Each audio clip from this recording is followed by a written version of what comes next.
ಸಚಿವ ಸ್ಥಾನ ಕೈತಪ್ಪಿದ ಆಕಾಂಕ್ಷಿಗಳಿಂದ ಹೆಚ್ಚಿದೆ ಅಸಮಾಧಾನಕ್ಕೆ ಬ್ರೇಕ್ ಹಾಕುವುದಕ್ಕೆ ಮುಂದಾಗ್ತಾ ಇದ್ದಾರೆ ಸಿಎಂ ಡಿಕೆಶಿ. ಅಸಮಾಧಾನಿತರ ಶಾಸಕರ ಮನವೊಲಿಸೋಕೆ ಸಿಎಂ ಪ್ಲಾನ್ ರೂಪಿಸಿದ್ದಾರೆ. ಈಗಾಗಲೇ ಕೆಲ ಸಚಿವರಿಗೆ ಟಾಸ್ಕ್ ಅನ್ನು ಕೊಟ್ಟಿದ್ದಾರೆ ಸಿಎಂ ಡಿಕೆ ಶಿವಕುಮಾರ್.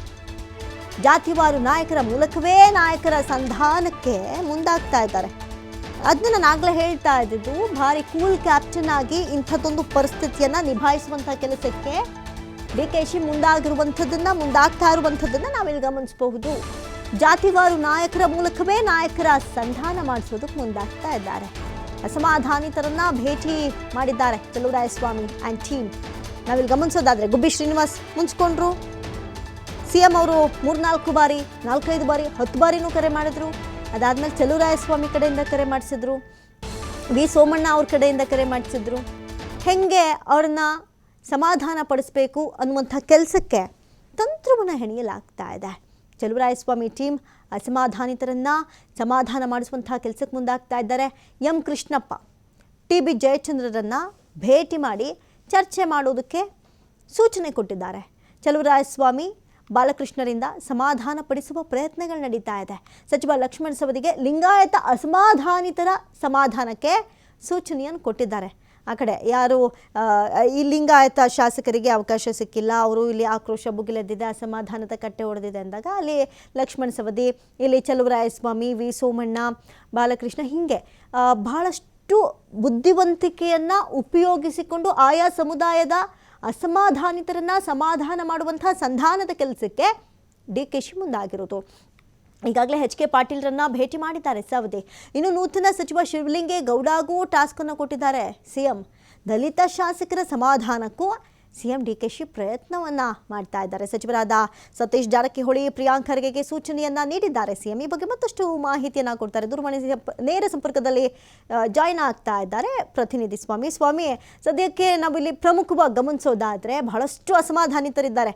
ಮೊದಲಿಗೆ ಒಬ್ಬರೋ ಇಬ್ಬರೋ 3 ಜನನೋ 4 ಜನನೋ ಇದ್ದಕ್ಕಿದ್ದಂತೆ 10ಕ್ಕೂ ಹೆಚ್ಚು ಅಸಮಾಧಾನಿತರು, 20ಕ್ಕೆ ಹತ್ತತ್ರ ಅಸಮಾಧಾನಿತರನ್ನ ನಾವು ನೋಡ್ತಾ ಹೋಗ್ತಾ ಇದ್ವಿ. ಸದ್ಯಕ್ಕೆ ಅವ್ರನ್ನ ಸಮಾಧಾನ ಮಾಡೋದು ದೊಡ್ಡ ಟಾಸ್ಕ್. ಸಿಎಂ ಡಿಕೆಶಿಗೆ ಸಾಲು ಸವಾಲುಗಳಿದೆ. ಈ ಸವಾಲುಗಳನ್ನು ಒಂದೊಂದಾಗಿ ಈಸಿಯಾಗಿ ಹೆಂಗೆ ಪರಿಹಾರ ಮಾಡುವಂತಹ ಯತ್ನಕ್ಕೆ ಡಿಕೆಶಿ ಮುಂದಾಗ್ತಾ ಇದ್ದಾರೆ ಅಂತ.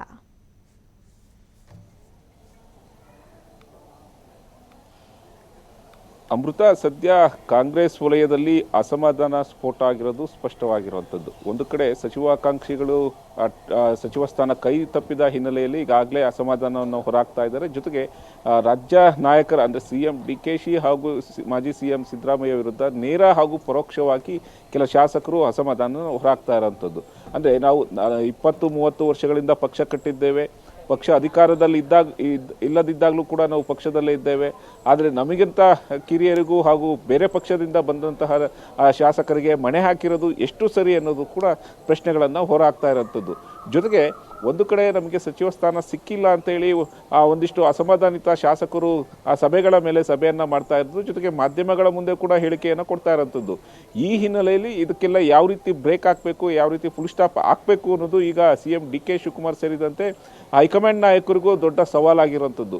ಹೀಗಾಗಿ ಯಾವಾಗ ಅಸಮಾಧಾನ ಸ್ಫೋಟ ಹೆಚ್ಚಾಗ್ತಾ ಇದೆ ಅಂತ ಅದಕ್ಕೆ ಬ್ರೇಕ್ ಹಾಕಬೇಕು ಅನ್ನೋದು ಕೂಡ ಈಗ ಸಿಎಂ ಡಿಕೆ ಶಿವಕುಮಾರ್ ಸಾಕಷ್ಟು ಒಂದಿಷ್ಟು ರಣತಂತ್ರಗಳನ್ನು ಹೆಣೆದಿರುವಂಥದ್ದು.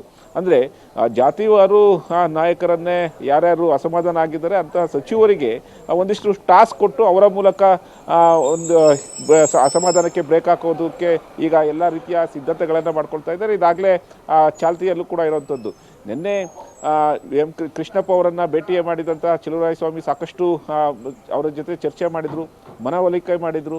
ಇನ್ನು ಅದನ್ನು ಹೊರತುಪಡಿಸಿದ್ರೆ ಟಿ ಬಿ ಜಯಚಂದ್ರ ಅವರನ್ನು ಕೂಡ ಅವರ ನಿವಾಸಕ್ಕೆ ಹೋಗಿದ್ರು ಚಲುವರಾಯಸ್ವಾಮಿ, ಅಲ್ಲೂ ಮಾತುಕತೆ ಮಾಡಿದ್ರು, ಮನವೊಲಿಸೋದಕ್ಕೆ ಯಶಸ್ವಿಯಾಗಿರೋಂಥದ್ದು. ಜೊತೆಗೆ ಇವತ್ತು ಒಂದಿಷ್ಟು ಹಿರಿಯ ಶಾಸಕರನ್ನ ಭೇಟಿಯಾಗೋದಕ್ಕೆ ಸಿಎಂ ಡಿಕೆ ಶಿವಕುಮಾರ್ ಕೂಡ ಮುಂದಾಗಿರುವಂಥದ್ದು.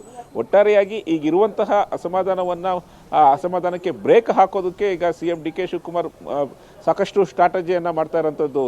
ಅಮೃತ, ಥ್ಯಾಂಕ್ ಯು ಸ್ವಾಮಿ.